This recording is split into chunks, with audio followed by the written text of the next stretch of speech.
This little bag is the cheapest guitar repair kit I could find on Amazon. It was $11.69. $11.69. So what I want to do, I want to like kind of field test some of the stuff compared to tools I already have. I haven't even used the stuff at all yet. Not only that, not only do I want to compare it to tools I already have, I want to see what it's missing. Because I'm just betting that 11 bucks isn't going to get you much, but I've been surprised before. So we're going to take it over to that bench, and we're going to check out the cheapest guitar repair kit on Amazon today. Let's do this. All right, so let's check this out. What's 11 bucks going to get us? All right, so this is kind of the first thing that jumps out at me. This is what's called end nippers, and I have almost the exact pair here that was given to me when I first started out. Pretty much. These are a little bigger. These are just your Harbor Freight, Pittsburgh. They're probably 20 years old or more, and they have seen better days. I don't know if you can see all those little chips, but they do what they need to do, which is really just snip strings. I can tell you these feel new and really nice. Man. If you've got a keen eye, you'll notice there is a very big difference from these to these, and it's a difference from that was modified. So when you buy these cheapies, they're not actually going to be ground flat like you might find at StewMac. These are rounded like that, which is just not ideal. So you got to take it to a bench grinder and just flatten them off, which is what happened to these. That's why these look different, but they didn't come that way. They're modified. But let's see how they do. I'm sure they're going to do fine, because it's like this isn't nice either. But it's not a tool that you need to be super precise in. So that struggled. It's whatever, it worked, but let's try this. Oh my God. It doesn't even do it. So these are really bad. I didn't expect that. So 20-year-old Harbor Freight tool. Here we go. Again, not easy, but I could do that all day. These don't cut at all. So, okay. Didn't see that coming. Did not see that coming. Can't cut a string. So that's not going to help you much. Let's keep looking. What else is in here? String winder. You're going to need one of these. Definitely going to need one of these. Now this is something you can't, this will work great. Let me show you though, just to give you some perspective. Yeah. Now look at that. Which one would you rather use, right? There's also this one from StewMac, made by Waverly. I mean, come on. These are the things when you restring a guitar, the last thing you're going to do is tighten those strings up, and you want it to be. Okay, all that aside, I'm not bringing these to gigs. Those are shop tools. I mean, I used to take this to gigs all the time. I have something like this in my survival kit, so it's a little nicer than this. But this is like $1. This is like $1, and it's fine. So this, I don't know, this was a gift. Probably more like, I don't know, 30, 40, 50 bucks, something like that. All right, what else we got in here? So we got a swing and a miss, but we've got, these are important. This is crucial. I wish they were labeled so we would know. Now, they're obviously not very nice, but you don't need especially nice wrenches, especially if you're just trying to fix your truss rod on the fly, which I don't recommend doing. Truss rods are something that you don't really have to mess with very much, but you never know. It's good to have. I have one in my kit for sure. Now this I like. You should definitely have spare bridge pins in your guitar case at all times. You never know when you're changing a string in a gig and one of those things flies out and you can't find it. That happened to me very recently. I was restringing my friend's guitar at a gig because we had three of us on stage, and one of his strings broke, so I ran off with his guitar while he played banjo, and I was stringing his guitar up, and his bridge pin just flew out, which it shouldn't do, but it did, and it was on a deck, and it just missed one of the little slats. So I doubt he carries bridge pins with him, so that would have sucked, right? So I definitely recommend you always carry bridge pins with you, and I'm glad to see that these are in here. These are really crappy. You can get bulk bridge pins like this, of this quality, for like $2 online. So if you wanna get one thing from this kit that I recommend from everything I've seen so far, get yourself some junky bridge pins. They'll definitely last you the gig. This I was really charmed to see. What? It came with picks too. Oh my god. Nice. Okay. Cool. They're really crappy picks, but again, you know, these could save you in a time if you forgot picks, or your pick broke, or whatever. You'd rather have this than nothing. I'll tell you that. Now this little pick pouch is kind of cool. I would recommend just keeping it on your set of keys. So I have this on my keys. It came with the blue chip pick. No, it didn't come with it. I paid $4 for it. I wasn't especially impressed by the quality, but you know, the stitching's pretty crummy. I mean, it's pretty crummy.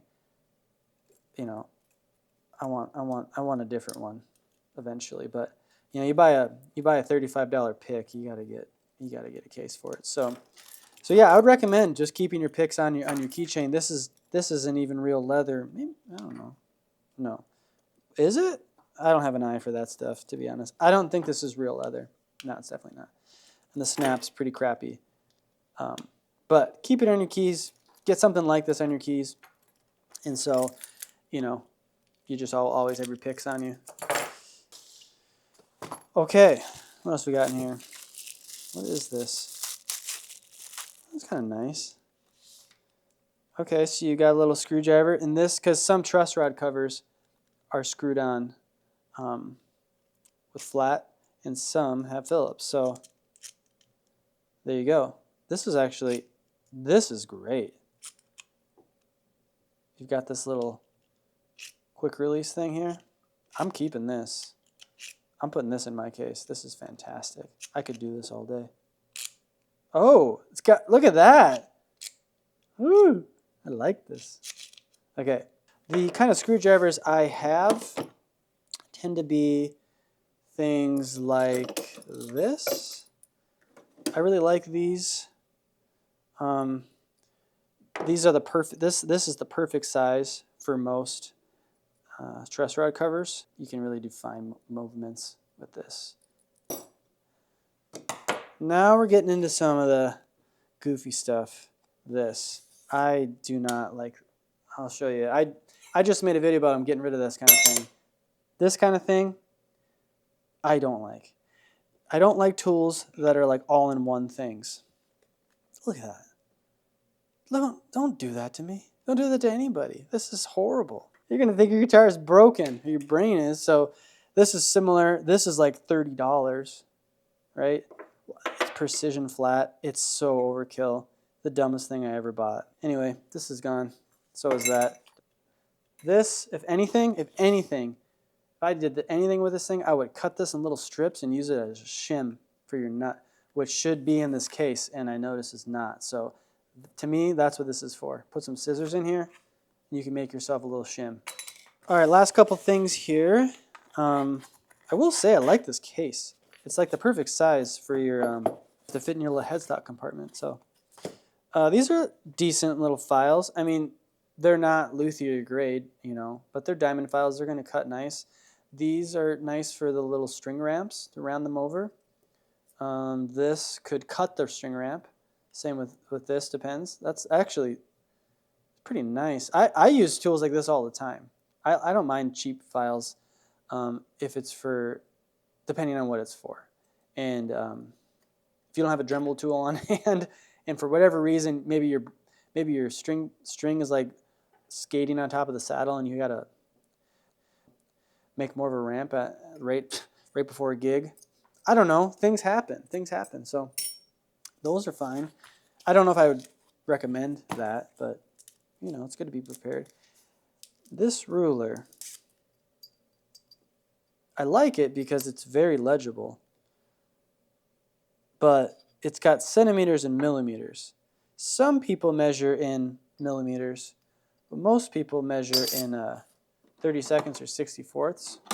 You're going to want something more like this. Now this you can get at a big box store. It has millimeters, but it has 30 seconds too. So that's kind of what you're going to want.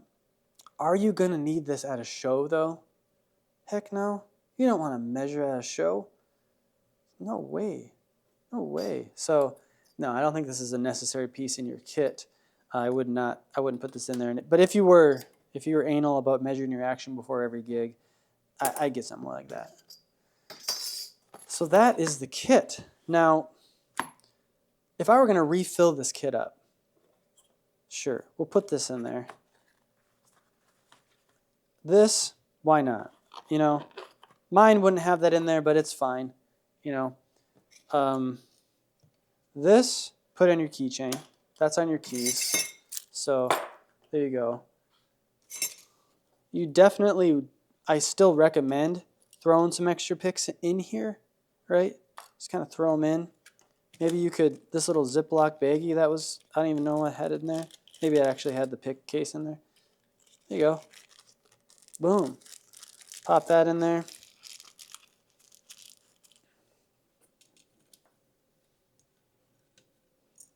Bridge pins. Honestly, you don't need all 6.